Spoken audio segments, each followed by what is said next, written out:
မင်္ဂလာပါကျွန်မဒီနေ့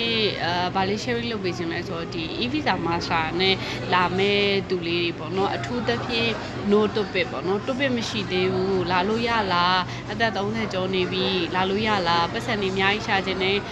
ကျောင်းတက်ရက်ကလည်းတရက်ပဲတက်ရှင်နဲ့ကျောင်းသားတွေကလည်းခက်တာဟာမလုပ်ဘူးဆိုတော့သူလေးတွေအတွက်အဓိကရည်ရွယ်ပါတယ်ပေါ့နော်အဲ့တော့ဒီအချက်တစ်ချက်သာတိထားရဲဆိုလို့ရှိရင်တကယ်ပတ်စံအများအကုန်သက်တာမယ်ပြီးတော့じゃပတ်စံနေလည်းအများကြီးရှာနိုင်မှာပေါ့နော်အဲ့တော့အဲ့ဒါကဘာလဲဆိုတော့ကျမတို့အခုဒီ e-visa master ကို join ရတယ်မြန်မာပြည်မှာဘွဲတစ်ခုရထားရဲဆိုရင်ဒီ e-visa master ကိုကျမတို့က join လို့ရတယ်ပေါ့နော်အဲ့တော့e-visa master ကို join တဲ့အချိန်မှာသူတို့ကပြောရဲ no topic မရှိလဲရတယ် join လို့ရတယ်ဆိုပြီးတော့ခါရောက်လို့ပြောကြရဲပေါ့နော်ဟုတ်ပါတယ် join လို့ရပါတယ်ဒါပေမဲ့နော်အဲ့လိုမျိုး join လာခဲ့ပြီးတော့မှဒီမှာအဆင်မပြေဖြစ်တဲ့ဟာတွေအများကြီးပေါ့နော်အဲ့တော့အဲ့ဒါကဘယ်လိုမျိုးအဆင်မပြေဖြစ်တာလဲဆိုတဲ့ဟာလေးပြောပြရလို့ရှိရင်ဥပမာသူတို့ကဒီ topic ကလုံးဝမရှိထားဘူးဖြစ်တဲ့အတွက်ကြောင့်မို့လို့ရှိထားရဲဆိုတော့ဥပမာအနည်းငယ်ပေါ့နော် level 1 2လောက်ပဲရှိရပဲထားပါတော့အဲ့လိုမျိုးပဲရှိရဲဆိုလို့ရှိရင်ဘာဖြစ်လဲဆိုလို့ရှိရင်ကျမတို့ကဒီ master တက်တာတော့ဟုတ်တယ် major တက်ဒီကိုယူထားတဲ့ဥပမာ business ဆိုလို့ရှိရင်လည်း business ပေါ့နော်တခြား hotel ဘိုင်းနဲ့ပတ်သက်တဲ့ဟာဆို hotel ဘိုင်းနဲ့ပတ်သက်တာအဲ့ဒီ major လည်းတက်ရတယ်လို့ကိုကဒီ topic level မရှိထားတဲ့အတွက်ကြောင့် language တန်းလည်းတက်ရပါတယ် language တန်းတက်တဲ့အချိန်မှာအရေးကြီးတာဒီရဲ့ဘိုင်းပေါ့နော်အဲ့တော့language တန်းတက်တဲ့အချိန်မှာဒီအလကားတက်ရတာမဟုတ်ပါဘူးနော်အလကားတက်ရတာမဟုတ်ပါဘူးပတ်စံပေးပြီးတော့တက်ရတာပေါ့နော်အဲ့တော့ major တွေတက်တဲ့အချိန်မှာကျမတို့ကကျောင်းကနေဒီ visa တွေပါရပြီးသွားပြီကျောင်းသားတွေတွင်းနေဆိုလို့ရှိရင် major က6လသာတွင်းရတယ်ကျမတို့ကျောင်းပေါ့နော်တခြားကျောင်းတွေမှာတော့နည်းနည်းကွာခြားချက်လည်းရှိနိုင်တယ်ပေါ့နော်အဲ့တော့ကျမတို့ကျောင်းမှာတော့ဒီတစ်ဖြတ်စာတွင်းရတယ်ပေါ့နော်6လစာတစ်ဖြတ်စာတွင်းရတယ်နောက်တစ်ခုကကြတော့ဒီ language မရှိဘူးဆိုရင် language တွင်းရတယ် language ကကြတော့ကျမတို့ကအရင်တုန်းကဆိုလို့ရှိရင်3လတစ်ဖြတ်စာတွင်းရတယ်ပေါ့နော်3လတစ်ဖြတ်စာတွင်းရတယ်ဆိုတော့အရင်တော့ကျမတို့က3လတစ်ဖြတ်ကို73သိန်းပေးရတယ်73သိန်းပေးရတယ်ခုနောက်ပိုင်းမှာ8သိန်းလားမသိပေးရတယ်ပေါ့နော်အဲ့တော့စဉ်းစားကြည့်လိုက်ပေါ့နော်3လဒီတစ်ဖြတ်တက်ဖို့အတွက်ဆိုလို့ရှိရင်ဒီကိုရီးယားဝယ်နဲ့8သိန်းဆိုလို့ရှိရင်မြန်မာငွေနဲ့ပဲမြောက်မယ်ဆိုလို့ရှိရင်အဲ့တော့8သိန်းပေါ့နော်8သိန်း3လရဲ့နဲ့ကို8သိန်းပေါ့နော်အဲ့တော့မြန်မာငွေနဲ့တက်မယ်ဆိုလို့ရှိရင်30ကျော်လောက်တွင်းရတယ်3လတစ်ဖြတ်ကို30ကျော်လောက်ပေါ့နော်အဲ့တော့ဒီမြန်မာပြည်မှာဒါကိုကအဲ့ level တွေကိုရအောင်တက်ခဲ့တယ်ဆိုလို့ရှိရင်တင်တန်းကြီးရလေ level 1 3ဆိုလို့ရှိရင်1 2 3ပဲထားပါတော့အခြေခံအဲ့လောက်ဆိုလို့ရှိရင်30မကုန်ဘူး30မကုန်ဘူးပေါ့နော်အဲ့တော့ပြောချင်တာ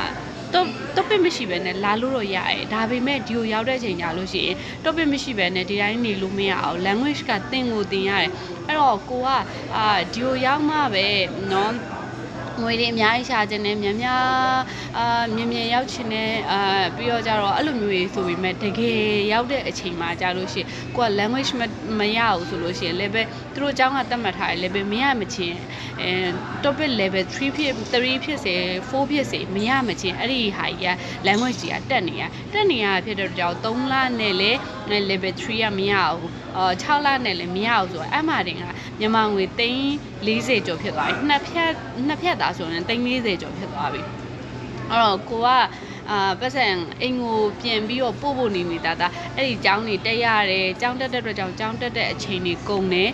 နောက်ပြီးတော့ကြတော့ကျောင်းလာခတွေတွင်းမှုအတွက်ပတ်စံရှာရတယ်အဲ့တော့ကျောင်းလာခတွင်းရတဲ့အတွက်ကြောင့်မလို့အိမ်ကိုပြင်မပို့နိုင်ဘူးအဲ့လိုမျိုးတွေရှိရပေါ့နော်အဲ့တော့ကိုကဟုတ်ပြီ6လနဲ့လည်းမရသေးဘူး level 3မရသေးဘူး level 4မရသေးဘူးဆိုလို့ရှိရင်သူတို့ကျောင်းကသတ်မှတ်ထားတဲ့ level မရသေးဘူးဆိုမရမချင်းဆက်တက်နေရဥမာနောက်ထပ်တစ်နှစ်ထပ်တက်ရတယ်နောက်ထပ်3လထပ်တက်ရတယ်အဲ့ဒါဆိုလို့ရှိရင်360လောက်ဖြစ်သွားပြီအဲ့လိုမျိုးပေါ့နော်360ကျော်မှာပဲရှိရပါတော့အဲ့လိုမျိုးဖြစ်သွားပြီ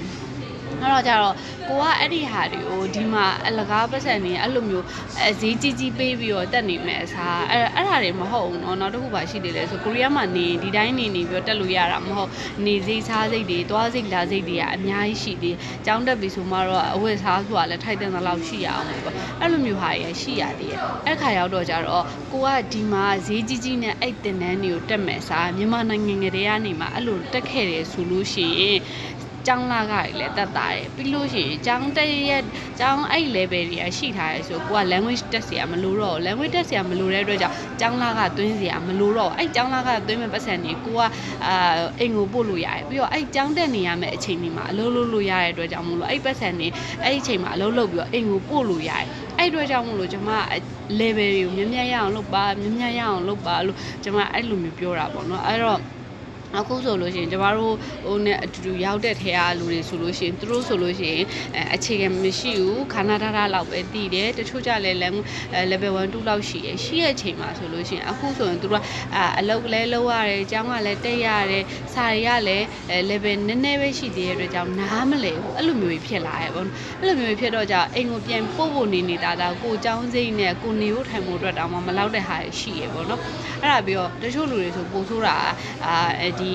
အကျွေးယူလာရတယ်အကျွေးယူလာရပြီးတော့ဒီရတော့ငါပတ်စံရှာပြီးပြန်ဆက်မယ်ဆိုတော့ဥစ္စာကအဲ့ဟာကဆက်ဖို့မပြောနဲ့အတိုးတော်မနေပေးနေရတဲ့သူတွေလည်းအများကြီးပဲရှိတယ်အဲ့ဒီတော့ကြောင့်မို့ကျွန်မကစေတနာနဲ့ဒီကိုရီးယားကိုရောက်ပြီးမှအဲ့ language တန်းတွေကိုဈေးကြီးကြီးပေးပြီးတော့တက်မယ်အစားမြန်မာနိုင်ငံမှာကလေးကမှဟိုတိတ်တိတ်ချာချာလိလာခဲ့ပြီးတော့အိမ်မှာဆိုလို့ရှိရင်မြန်မာနိုင်ငံမှာဆိုကိုယ့်ဟာနဲ့ကိုယ့်အိမ်မှာကိုလိလာလို့ရရဲဆိုရင်လည်းလိလာပေါ့အဲ့လိုမှမဟုတ်ဘဲနဲ့ online ကနေတက်တယ်ဆိုလို့ရှိရင်အဲ့လောက်တိန်းစိတ်ချီပြီးတော့အများကြီးကုန်မနေဘူးသိလားเนาะကုန်မနေဘူးပေါ့เนาะအဲ့အတွက်ကြောင့်မို့လို့ကျွန်မကဒီ topic level ရဖို့တိုက်တွန်းတာပါဘာလို့လဲဆိုတော့ခုနပြောတယ်လို့ပဲဒီ topic level ရတဲ့အတွက်ကြောင့်မို့လို့ scholar ရတယ်နောက်ပြီးတော့ကျတော့ကျောင်းတက်ရနေသွားတယ်ကျောင်းတက်ရနေသွားတော့ကျောင်းတက်ရမယ့်အချိန်တွေမှာအလုပ်လုပ်လို့ရတယ်နောက်ပြီးတော့ခါရောက်တော့ကျတော့ကျောင်းလာခတွေကလည်းအဲ့ဒီတွင်းရမယ့်ပတ်စံတွေကလည်းတွင်းကြမလို့တော့အဲ့တော့အိမ်ကိုပို့လို့ရတယ်အဲ့လိုမျိုးဖြစ်တဲ့အတွက်ကြောင့်မို့လို့ကျောင်းဟိုအချိန်နေအကြောင်းမို့လို့ပေါ့နော် topic မရဘဲနဲ့လာမဲ့သူတွေရှိရဲဆိုရင်တော့လည်းတစ်မျိုးပေါ့ကိုယ့်ဘက်ကပြင်ဆင်နေရနေရဆိုလို့ရှိရင်တော့ကျွန်မပြင်ဆင်ခဲ့ဖို့မှာကျင်ပါတယ်ဘာလို့ဆိုတော့ဒီမှာကြာလို့ရှိရင်ဒီမှာမှရောက်မှပဲတက်လိုက်မယ် level 1 2လောက်ပဲတက်ခဲ့ပြီးဒီရောက်မှပဲအဆင်ပြေအောင်လုပ်လိုက်မယ်ဆိုတဲ့ဟာကြတော့လေဘာလို့ဖြစ်လဲဆိုတော့ကျောင်းလာကသွင်းမှုပဲကျောင်းအတွက်ကိုလှုပ်ပေးနေရလှုပ်ကျွေးနေရတယ်လို့မျိုးဖြစ်တတ်တယ်ပေါ့နော်အဲ့လိုမျိုးဖြစ်တတ်တယ်အဲ့ဒါကြောင့်မလို့ကျွန်မက level မြင်မြတ်ရအောင်လုပ်ခဲ့ပါအနည်းဆုံး3လောက်ပဲဖြစ်ဖြစ်ရအောင်လုပ်ခဲ့ပေးပါလို့ဟိုကျွန်မကအမုန်းခံပြီးတော့ပြောတာပေါ့နော်ကျွန်မကိုယ်တိုင်လည်းအရင်တုန်းကဒီလောက်ရထားလို့ရှိရင်အဆင်ပြေပါတယ်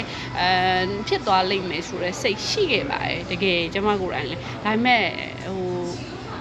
ပြောတတ်လောက်ကြီးကဟိုလွယ်မနေဘူးပေါ့နော်အဲ့ဒီအတွက်ကြောင့်မို့လို့အချိန်ရတဲ့သူတွေဆိုရင်လိလာခဲ့ဖို့ကျွန်မတကယ်ကိုတိုက်တွန်းတာပါကျေးဇူးများတင်ပါတယ်နောက်ပြီးမှတွေ့ကြပါမယ်ရှင်